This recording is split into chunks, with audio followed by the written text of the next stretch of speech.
Salam, salam, outsider. Débrief, Coupe d'Afrique des Nations, le débrief commence. Maintenant, le Sénégal a réussi aujourd'hui à se gérer et à gagner face à l'Ouganda 1-0. Ah ouais, la famille, soyons sérieux, le 2-2-1 est présent et le 2-2-1 ne veut pas rentrer à la maison. Aujourd'hui, j'avais peur. Parce qu'on jouait un Ouganda qui est dangereux. Un Ouganda qu'on a vu en phase de poule. Un Ouganda qui a joué un match face à l'Égypte et qui a dominé le match face à l'Égypte malgré leur défaite 2-0. Ces Ougandais-là, ce n'est pas des petits joueurs. Et aujourd'hui, on les a vus sur le terrain. Franchement, c'est une très belle équipe amenée par un très bon coach. Malheureusement, les Sénégalais étaient meilleurs. Maintenant, soyons sérieux. L'autre chose qui me faisait peur aussi, c'est que le Sénégal, depuis 2006, on n'avait pas réussi à gagner un match de qualification direct. Depuis le quart de finale Sénégal-Guinée, on était incapable de gagner un match de qualification direct. Ça faisait 13 ans. Aujourd'hui, la malédiction est tombée. Apparemment, Aliou Cissé a trouvé son 11 de départ et la formule gagnante. Pour le moment, ça va bien. Mais attention pour le reste de la compétition. Aujourd'hui, on est très bien rentré dans le match. Franchement, on est très bien rentré dans le match. On était posé et tout. On réussit à s'en sortir. Perte de balle des Ougandais. Récupération très très rapide. Baignant à la lucidité de faire la passe à Sadio Mané. Sadio Mané finit. Il marque son 3e but de la compétition-ci. D'ailleurs, Sadio Mané, je vais rentrer directement dans le sujet. Comment ça se fait qu'on ait Henri Saivet sur le terrain et Sadio Mané tire encore les pénaltys? Non mais franchement, moi je comprends pas. On a un des mecs dans tout le Sénégal, dans les 14 millions, 15 millions de Sénégalais, il n'y a pas un mec aujourd'hui qui a un plus bon pied que Henri Saivet. Tous les coups de pied arrêtés qui les tire, c'est Henri Saivet. Donc pourquoi Sadio Mané frappe encore nos pénaltys? Sadio, je lui en veux parce que Sadio, sincèrement, aujourd'hui, si c'était géré, il aurait déjà été à 5 buts, il aurait laissé tout le monde derrière.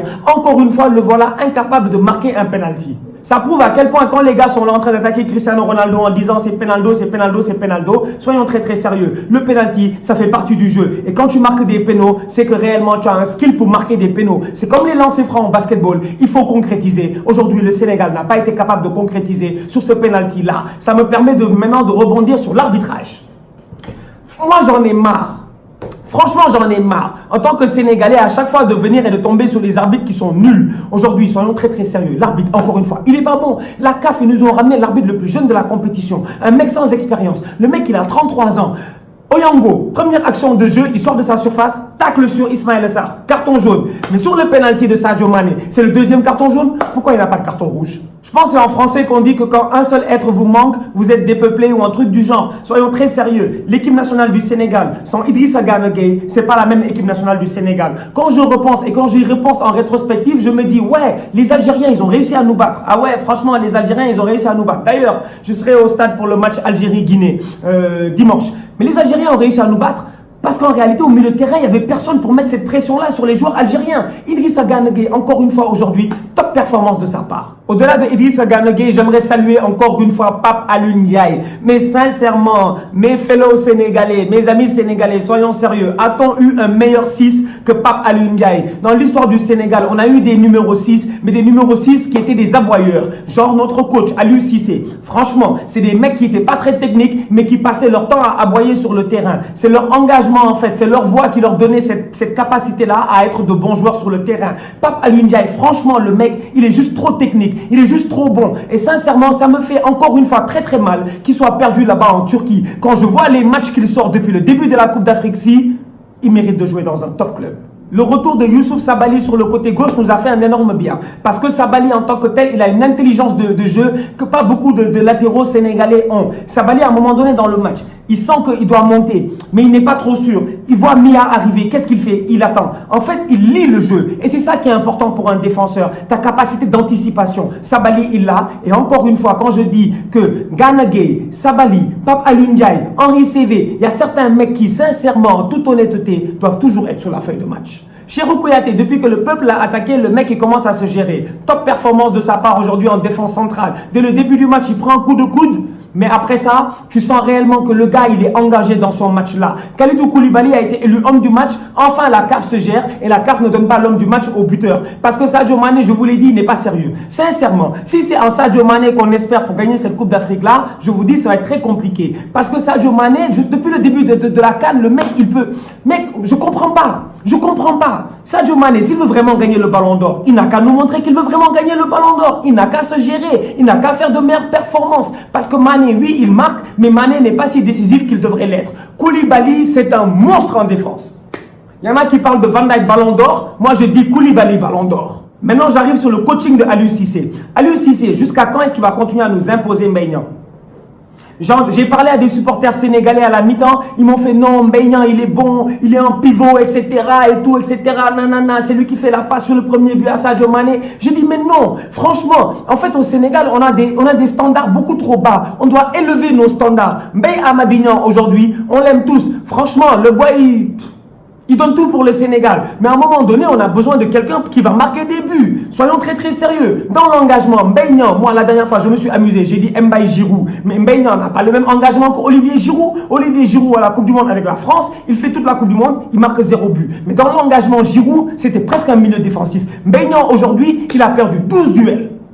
12 duels perdus. Je pense qu'il n'en a gagné que 6. En fait, en tant que neuf pivot, mais tu dois être beaucoup plus puissant. Mbaye Niang aujourd'hui, 1, 2, 3, il est à terre. C'est pas sérieux. Sincèrement, je dis à Aliou Cissé à un moment donné, fais un effort. Je comprends qu'il va y mettre le boy en confiance. Je comprends qu'il n'a pas envie de le démoraliser. Mais aujourd'hui, Mbaye Niang est déjà démoralisé. À un moment donné, tente quelque chose.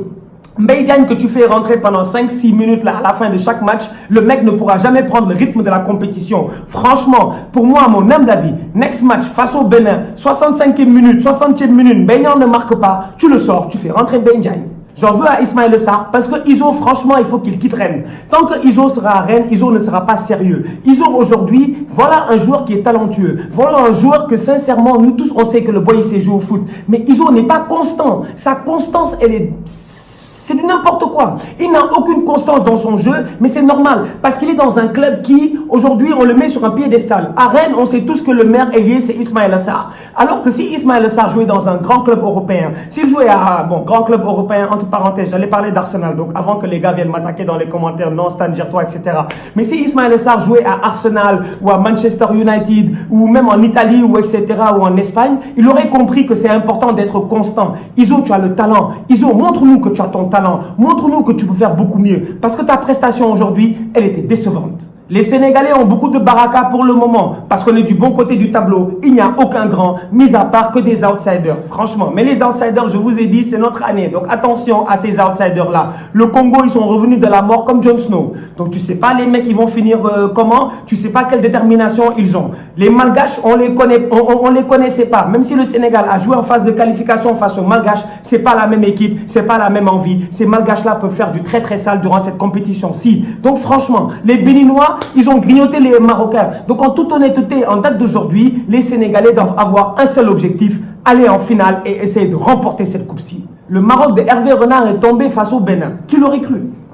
À part les Béninois, qui l'auraient cru? Mais c'est incroyable. Cette équipe nationale du Bénin là, mais franchement, moi je vous ai dit la dernière fois à la blague, mais à un moment donné, je me dis, il faudrait qu'à un moment donné, je puisse avoir beaucoup plus de vues, que je passe à la télé ou quoi que ce soit, mais les gens vont dire, Stan, c'est un visionnaire. Franchement, je vous ai dit ici que le Bénin, c'est la meilleure défense de la compétition. Je vous ai dit que Alakbé, il est très très fort. Je vous en avais parlé, non? N'est-ce pas? Dans le débrief, il n'y a même pas 2-3 débriefs. Je l'avais dit. Aujourd'hui, les Béninois, tu sens réellement que les mecs, leur seul objectif, c'est de t'amener au penalty. Je vous l'avais dit. Je vous ai dit, les Béninois, ils vont faire 0-0, 1-1, 0-0, 0-0, 0-0, 120 minutes, ils vont aller au péno et ils vont gagner. Aujourd'hui, les Béninois, ils se sont gérés d'une manière extraordinaire. L'envie qu'ils ont eue, c'est à l'image de Poté. Vous avez vu l'action qui amène le but du Bénin. Poté, en fait, le ballon, il est loin. Il n'est même pas sûr qu'il peut y arriver, mais il fait quand même l'effort, un effort de malade pour aller chercher ce corner-là. Le corner vient, les Béninois marquent. Derrière, erreur défensive. Tu sens encore qu'il leur manque de l'expérience. Mais les Béninois, ils ont de meilleurs marabouts que les Sénégalais. Nous, les Sénégalais, on fait les malins à gauche et à droite, alors que les Béninois, eux, c'est les vaudous. C'est un autre niveau de marabout. Soyons très sérieux. Aujourd'hui, le Bénin, mec, franchement, dans un match, ils ont arrêté 3 pénaux. Ils ont arrêté 3 pénaux. Soyons très sérieux. Ils ont arrêté 3 pénaux. Ziyech, le penalty est tellement bien frappé que le penalty frappe sur touche le poteau. Alakbé, la parade qu'il fait, elle est juste magnifique. La balle aurait pu rentrer. Elle frappe encore une fois le poteau. Je dis, ces petits Béninois-là, ces petits écureuils-là, ils commencent à nous casser les couilles. Excusez-moi. Commencent à nous casser les burnes. Excusez-moi, ils commencent à nous casser les noisettes. Franchement, je t'ai dit, ils sont trop dangereux. Ils sont trop forts, ils sont trop dangereux. Et mentalement, il y a un momentum qui est en train de se construire au Bénin. Si le Sénégal fait l'erreur que le Maroc a fait de sous-estimer son adversaire, le Sénégal tombera. Le Sénégal doit être sérieux face au Bénin. Parce que je le dis encore une fois, ces Béninois-là, ce n'est pas des petits joueurs. Je suis déçu de la part de Stéphane Sessegnon parce que Stéphane Sessegnon, le penalty qu'il amène à la 93e minute, voire la 94e minute, alors qu'il ne reste même pas 30 secondes de jeu, c'est quand même décevant pour un joueur de son expérience-là. Il aurait pu se gérer. Si je ne me trompe pas, c'est le 3e échec consécutif de Hervé Renard avec le Maroc. Va-t-il rester? Va-t-il partir? Je ne sais pas. Parce que 2017, je pense que c'est les Égyptiens qui les ont éliminés. 2018, à la Coupe du Monde, malheureusement, ils n'ont pas réussi à s'en sortir. Pourtant, ils avaient le talent et tout. Et là, encore une fois, les Marocains n'ont pas réussi à s'en sortir. Pourtant, le Maroc, en termes de football, c'est un des plus beaux footballs d'Afrique. Mais je vous l'ai dit aussi dans un débrief. Franchement, je suis fatigué. Je vous avertis tout le temps. Je vous l'ai dit dans un débrief. Si tu n'as pas d'attaquant en Afrique, tu t'en sors pas. Les Marocains, ils peuvent faire ce qu'ils veulent. El Nasri, ou j'ai oublié son nom là, le numéro 9 marocain, il a marqué 2 buts, mais c'est pas suffisant. Tu as besoin d'un numéro 9. Le Sénégal, jusqu'à présent, on n'a pas aussi de numéro 9. Il faudrait qu'Aliou Cissé trouve une solution parce qu'on ne peut pas continuer à espérer sur des actions de Sadio Mané. Il te faut un numéro 9 durant cette Coupe d'Afrique-ci si tu as envie d'aller loin. Malheureusement, miskin au Maroc, miskin à mon admin Kamal, je sais que le mec il est en dépression. Salam à toi. On se quitte avec la réaction d'un supporter sénégalais à la fin du match. On se capte dès demain pour un nouveau débrief aussi. Continuez à liker, continuez à partager. Activez-moi cette cloche-là. Tous outsiders. Bon, on est content vraiment, mais on était stressé pendant 90 minutes. Mais Dieu merci, en tout cas, on a pris les 3 points. Mais je ne sais pas pourquoi les Sénégalais ne savent pas tuer le match dès le début. Mais c'est quoi le problème de Sadio Mané? Mais Aliou Cissé, pourquoi il nous force Mbaïna? 3 matchs sans but, sans rien. Mais je sais pas, mais tu as Mbaye Diagne, le 3e meilleur buteur en Europe, meilleur buteur en championnat Turquie. Tu as Moussa Konaté. Mais pourquoi on choisit 23 jours? Je sais pas moi. En tout cas, Dieu merci, on est content. On a pris les 3 points et ça c'est l'essentiel pour moi. Le reste, ce sont des détails et bonne chance pour les autres. Mais je dis les Lions, un message. On veut voir des hommes, des vrais hommes. On veut voir des vrais lions, pas des chats, pas des, pas des rats. Des lions